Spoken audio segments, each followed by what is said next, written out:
C'est pour ça que ah.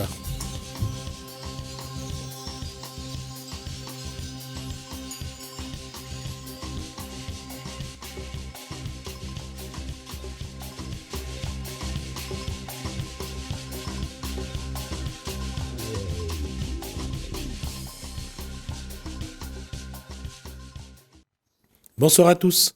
Bienvenue dans votre émission La Réunion Léla. J'espère que vous êtes en bonne santé, en forme et que vous attaquez la semaine dans de bonnes conditions. En tout cas, on l'espère et on espère que si c'est pas le cas, vous allez trouver les solutions. On va vous apporter quelques éléments. On espère qu'il va vous donner un peu d'énergie. On en parle dans Causement Réunionnais.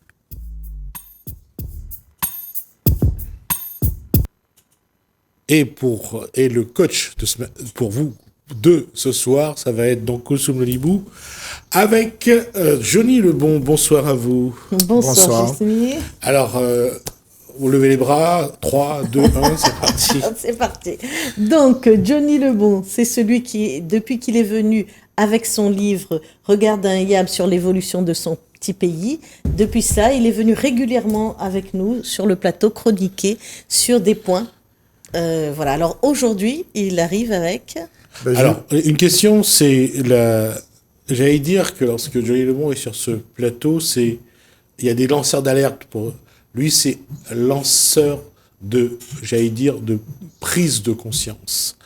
Exactement. Prenez conscience parce que ce qu'il dit, non seulement c'est important, non pas seulement pour demain, mais surtout pour aujourd'hui.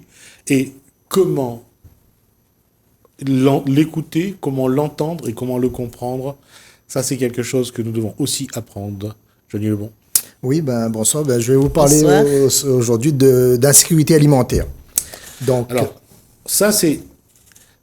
Il est toujours dans son émotion, donc je vais essayer de casser ça. Quand on parle d'insécurité alimentaire, ça veut dire quoi? Ça veut dire, l'insécurité alimentaire, ça peut être soit par manque réel, oui. Donc avec la finitude de nos ressources naturelles, demain on va manquer certainement d'eau, on risque de manquer de semences, on risque de manquer de blé, ouais. Donc ça c'est par manque, donc par rapport, comme je disais, la finitude de nos ressources naturelles.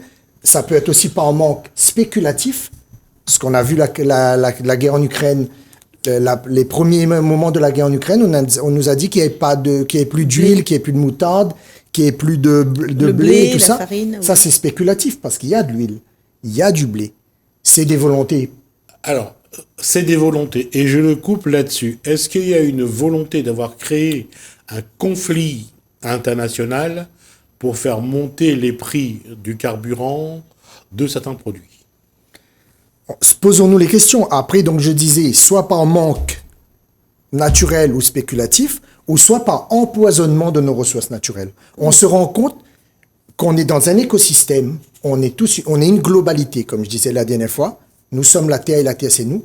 Tous nos impacts ont des répercussions sur nos écosystèmes et par effet de boomerang, ça nous revient dessus. Donc, surtout si on est une petite île comme la nôtre. Tout à fait. L'empoisonnement de nos sols, c'est par exemple l'empoisonnement de nos nappes phréatiques, l'empoisonnement de nos terres, parce que n'oubliez pas qu'on est 3e département français le plus utilisateur de glyphosate à La Réunion, l'utilisation des pesticides, l'utilisation des intrants chimiques, donc tout ça, ça amène une dégradation de nos écosystèmes et en même temps une dégradation probable de notre qualité de vie demain. Alors, juste une chose que je vais préciser, quand Johnny Lebon énumère tous ces éléments qui dégradent notre écosystème, dégrade notre environnement, ne cherchons pas qui est responsable. Nous sommes tous responsables. Exactement. Donc il y a un empoisonnement, comme je disais, par les intrants chimiques, et il y a aussi des empoisonnements alimentaires. Quand on regarde les scandales alimentaires qu'on a eus sur les dernières années, on a eu le scandale de la leucose bovine, on a eu le scandale du lait frelaté, on s'est rendu compte qu'on a des nitrates cancérigènes dans le jambon, dans les produits qu'on consomme tous les jours. Ce qu'on appelle la nitrite. La nitrite, voilà, pas nitrite, pardon. On a des bouteilles d'eau qui sont contaminées au microplastique. On a eu le scandale de Buitoni, les pizzas. On a eu le scandale de Kinder, le chocolat contaminé aux matières fécales. Il y a eu un scandale en 2017, je crois, où il y a eu des chocolats contaminés Je me souviens. aux matières fécales. Donc ça veut On dire a- qu'il y a un souci. On quand a même. oublié j'allais dire, la viande porcine qui a été à un moment donné. Oui, effectivement, j'avais noté la viande, Et le poulet, puis- poulet aux et- hormones. Et on a Exact. oublié la grippe aviaire chez les poulets. Tout à fait, on a tout ça. Donc après, on a aussi l'empoisonnement sur du long terme. Parce que les produits qu'on mange de plus en plus sucrés, salés, ça amène des problèmes d'obésité, ça amène des problèmes de diabète, Et ça sur amène le des long maladies terme- cardiovasculaires. Sur le long terme, on a vu aussi qu'aux Antilles, il y a eu la chloridone. La chlordécone, chlordécone. 600 ans après, la terre des Antilles seront encore polluées. Ça veut dire que nous ici, moi je demande si c'est possible d'avoir une mission parlementaire pour regarder la qualité de nos eaux qu'on nous donne à boire. Parce que on n'a pas assez de stations qui traitent par exemple les huiles usagées, tout ça. Ça va où? Ça va où? Posons-nous les questions, je veux dire. Est-ce qu'on a des stations de traitement, des batteries contaminées, ou des Généralement, trucs comme ça part vers Ça Madagascar parce que le traitement est moins cher, la main-d'œuvre étant moins chère. On préfère que tout se passe du côté de Madagascar. C'est plus rentable pour les investisseurs qui montent ce genre d'entreprise, d'usine, pour le traitement. Oui, mais il y a aussi Et on expose une population à ces éléments-là. Parce que eux ne travaillent pas dans les mêmes conditions Bien sûr. qu'une usine en Europe. Il n'y a pas les mêmes obligations. Donc eux peuvent mourir beaucoup plus vite. Oui, et on a aussi maintenant des écolos, des associations écologiques de Madagascar qui commencent à monter au créneau c'est impossible. par rapport à toutes ces c'est important, importations nous- de nos déchets vers eux et qui commencent à prendre conscience et à se dire oui, Madagascar, ce n'est plus une poubelle ou d'autres pays d'Afrique. Hein, là, Bien on a- sûr. c'est Pourquoi les pays, Madagascar, mais les on a pays d'autres émergents ou les d'Afrique. pays pauvres devraient devenir la poubelle des pays occidentaux? C'est pas normal. Nous, par exemple, ici, on a des associations. Pour une simple raison, que l'argent achète pas mal les consciences et que beaucoup ferment les yeux du moment qu'ils gagnent de l'argent et ils ne se posent pas la question est-ce qu'on va empoisonner la terre, est-ce qu'on va empoisonner le corps humain. La seule chose qui est intéressante, c'est l'argent. Par exemple, il y a une association à La Réunion qui s'appelle Glypho 974 qui fait des tests n'importe quel citoyen lambda, toi, moi, n'importe. On peut faire un test glyphosate, on va se rendre compte que quasiment tout le monde a des taux de glyphosate dans notre sang. Hein. Par exemple, moi, je trouve dommage, par exemple, j'ai été le seul citoyen de la commune de Saint-Louis à aller regarder l'avis d'enquête publique concernant le centre d'extension de Pierrefonds. Ah oui, J'ai été d'accord. le seul. J'ai fait un rapport que j'ai remis au commissaire enquêteur et malheureusement, il n'y a personne qui est venu. Je veux dire, ça va... C'est le rejet de ces eaux traitées, soi-disant traitées en mer, ça va nous impacter, nous. Ça va impacter nos ressources halieutiques, ça va impacter nos nappes phréatiques. Vous voyez, tout ça, c'est... Il y a une chose quand même qu'il faut être honnête de dire, c'est parfois Oui. les gens font des démarches. Au bout d'un moment, ils se rendent compte que c'est toujours ce qu'ils disent n'est jamais pris en compte, que c'est décidé en haut lieu, entre guillemets, et que leur travail n'est pas... Aujourd'hui, il y a une bataille à la plaine des Cafres contre un projet de mettre Une tyrolienne. une tyrolienne. Ouais, je suis dessus. Demande la plaine pour Ouais. Jacques Collet qui a été reçu sur votre plateau. Michael Crochet qui est aussi dedans. Bon, il y a d'autres personnes, mais j'ai plus le... Et aujourd'hui, on se rend compte que là, ceux qui portent les projets, ils se passent totalement de ce que les autres peuvent penser si derrière il y a des intérêts très... il faudrait qu'on prenne conscience de ça parce que c'est chaque citoyen qui va être impacté. C'est-à-dire quand on va avoir une qualité de l'eau dégradée, demain matin, si on a des scandales au niveau de l'eau, par exemple, si on fait des missions parlementaires, comme je disais, et qu'on se rend compte qu'on boit de l'eau qui est polluée, ça va gêner. Regardez les bouteilles d'eau. On se rend compte maintenant combien de bouteilles d'eau ont été retirées du marché parce qu'il y a des micro-plastiques à l'intérieur. Je veux dire, il faut arrêter avec cette agrochimie, cette pétrochimie, on est dedans. Oui. Il faut sortir de ce modèle-là, c'est des modèles polluants, c'est des modèles à économie linéaire, parce qu'on produit un déchet, mais on n'arrive pas à redonner une seconde vie à ces déchets-là. C'est des modèles où les gens, quand on utilise ce genre de société, on va retrouver automatiquement des déchets dans la nature.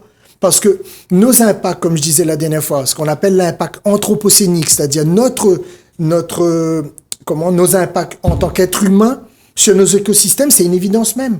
On peut plus continuer dans ce modèle. Il faut revenir vers une vraie agriculture paysanne, comme je disais la dernière fois. Ouais. Et je vous interromps un petit peu. Et donc, c'est vrai que c'est facile pour l'eau. Vous avez donné l'exemple de l'eau. C'est facile de se dire, bon, allez, on fait confiance à nos sociétés qui s'occupent des eaux, des traitements des eaux, et on boit l'eau du robinet. On oublie l'eau en bouteille qui revient aussi assez cher, si on ne boit que cela. Mais pour les autres choses, comment on peut faire? Comment on peut faire pour les autres choses? Parce que c'est difficile de se passer des grands supermarchés, C'est difficile, hein? Je donne un exemple très simple. Avant 78, on vivait sans. C'est vrai. Bien sûr. Sans les supermarchés. Bien sûr. Après, je dis, on s'accommode des choses et on choisit toujours la facilité. C'est plus facile d'arriver sur un endroit où on peut se garer tranquillement, on pousse le chariot. C'est vrai. Tout est là. C'est pour la vie.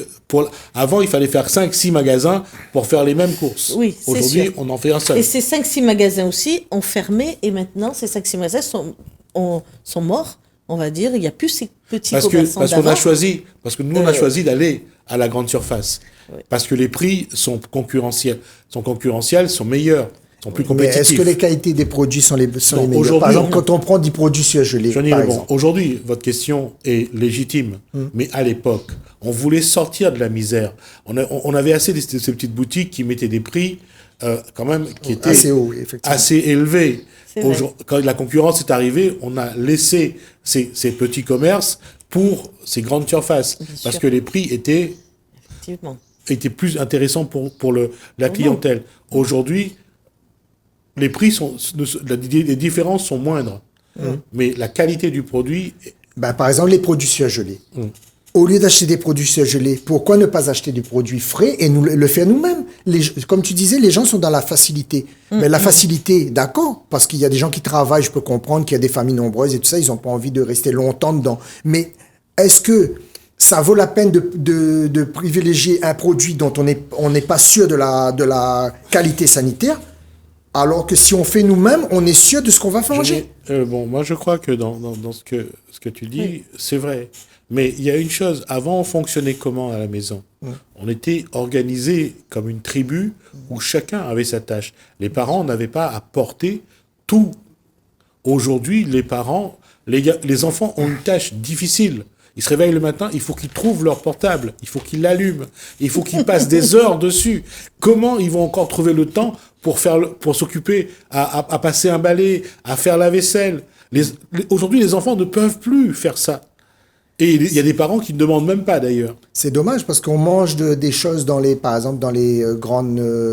avec les consortiums, je ne vais pas citer de nom parce que vous savez, c'est la malbouffe, voilà, les usines de la malbouffe, alors qu'on peut faire nous-mêmes. Il y a des gens qui commencent à comprendre, qui se disent, moi, mon adage, c'est pas nous-mêmes pour nous-mêmes. Nous fait, ça nous a besoin pour nous-mêmes. Nous n'avons pas besoin de prendre des trucs de l'industriel, nous gagnons faire nous-mêmes. Et achète un affaire frais et nous mange ce que nous l'a produit, par exemple. En tant qu'agriculteur, nous pouvons produire nos propres légumes sans pesticides, sans intrants. Même si nous n'avons moins, mais nous les sûrs que ce que nous mangeons, les sains. Oui. Et d'ailleurs, on voit de plus en plus se développer ces jardins citadins. Voilà, ces jardins partagés, tout ça, c'est important. Un peu tout. Et puis, il y a aussi des associations qui se chargent d'organiser des marchés où il n'y aura que des produits du jardin. Les industriels, eux, ce qu'ils pensent, c'est l'argent, l'économie. Quand on retrouve des salmonelles dans le fromage, la bactérie E. coli dans les pizzas de Kinder, pas de Kinder, de Buitoni.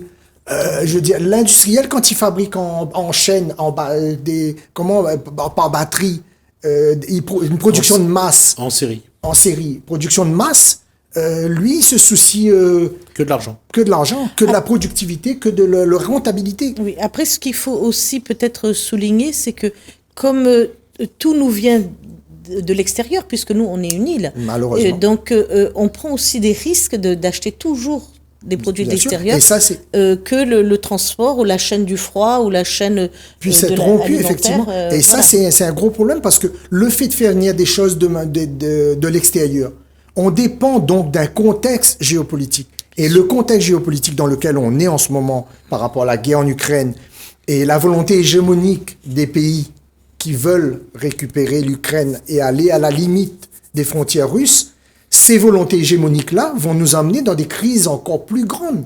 On va avoir encore des crises sociales et des crises géopolitiques encore plus grandes. Donc nous, en tant qu'insulaires, on dépend de l'extérieur avec des produits qui sont peut-être pas de bonne qualité. Donc pourquoi ne pas faire par nous-mêmes pour nous-mêmes? On peut produire de l'huile à La Réunion. On peut planter des légumineuses. On peut planter des fruits. Le riz. On peut planter le riz. On peut... Alors, j'ai découvert il n'y a pas longtemps aussi que tout ce qui est vêtements, tout ça se recycle maintenant et ont des magasins pignon sur rue. À Saint-Denis, à Athée, j'ai découvert, c'est que c'est que des choses qui sont recyclées, qui sont à l'intérieur. Et on peut trouver même des habits neufs, on peut tout trouver chez eux. J'ai été... moi, je dis qu'il faut... surprise. En fait, moi, il dit, mais cause créole parce que... Oui, parce que la mentalité il commence à changer. C'est ça que je veux dire. Que ça commence à venir. En fait, il faut nous sortir dans cette société d'ultra-consumérisme. Nous achète des trucs que nous n'avons pas besoin. Demain matin, là, ce que les gens ne comprennent pas, c'est que la sobriété énergétique, comme nous parle de sobriété énergétique en ce moment, demain sera la sobriété alimentaire. Nous serons obligés de revenir vers des modes de consommation où nous consommons que ce que nous avons besoin. Si nous avons une dégradation demain matin du contexte géopolitique mondial et que vraiment rien ne rentre plus ici, nous serons obligés de manger comme nos anciens l'ont mangé. Il faut nous planter pour nous manger. Si nous plantons pas, il n'y a pas rien, il rentre, nous mange quoi? Vous comprenez? Donc c'est cette optique-là. Comme il parle d'insécurité alimentaire aussi, c'est parce que nous aurons un emballement climatique. Nous avons de plus en plus de sécheresse extrême. Oui. Nous allons avoir des inondations qui vont mettre en péril l'agriculture. Parce que si on passe d'une sécheresse extrême d'un moment et tout de suite après il y a une inondation, rien ne pousse pas. Donc tout ça, c'est des modèles de société qu'on va devoir revoir. Et en fait, il faut que les gens aient une prise, comme on a dit la dernière fois, il faut une prise de conscience individuelle pour amener une prise de conscience collective. Parce que là, pourquoi on n'a pas cette prise de conscience? Parce qu'on est toujours dans l'excès. On n'a pas cette sensation de manque. Et vous avez vu, quand il y a eu juste le début de la crise, comment les gens étaient prêts à se battre pour une bouteille d'huile. Les femmes se sont battues pour un rouleau de papier hygiénique. Où ça va comme ça? C'est à nous de produire. Les femmes et les hommes. Les hommes, voilà. Ne stigmatise pas les femmes. Je vois que les femmes là-dedans. Moi, n'est pas misogyne ou ni rassure les femmes, mais il aime trop les femmes pour dire ça. D'accord. Cette affaire-là, tout le monde y était. Hein. Oui, tout le monde y était. J'ai vu quelques scènes. Tu vois, donc il faut, comme il disait, il faut nous revoir notre mode de production. Et aussi, il faut nous faire en sorte de manger moins de viande. Nous pouvons manger moins de viande. Il faut nous diversifier plus. On connaît à La Réunion, là, quand on regarde les écrits des premiers navigateurs, nous n'avions un Éden ici, nous avions tout ce qu'il fallait pour manger. Nous avons tout à La Réunion. Il suffit d'avoir une volonté politique. Je donne à nous les moyens d'avancer. Pour rappeler ça, lorsque, dans les années 1650, je crois, lorsque à Madagascar, le gouverneur français qui était en poste condamne 14 mutins et qui sont envoyés ici à La Réunion, quand 2 ou 3 ans après, on revient les chercher pour voir s'il en reste. Ils ne veulent plus y aller, ils ne veulent plus rentrer. Ils ne voulaient plus parce qu'ils étaient bien, parce qu'on avait de l'eau en abondance. L'eau était propre. Ils faisaient ce qu'on appelle des rafraîchissements. Ils venaient, les bateaux sur la route sur le chemin de la route des Indes. La route de la soie. Route de la soie aussi. Ils faisaient des escales, ce qu'on appelle des escales de rafraîchissement pour refaire de l'eau. Mais après, ils ont abusé. Parce qu'en fait, ils ont tué un bon peu d'oiseaux. Dans le dodo. Le dodo, les perroquets. En fait, tout ça, on retrouve dans les écrits, par exemple, de Bonte-Coé, dans les écrits de... Bougainville.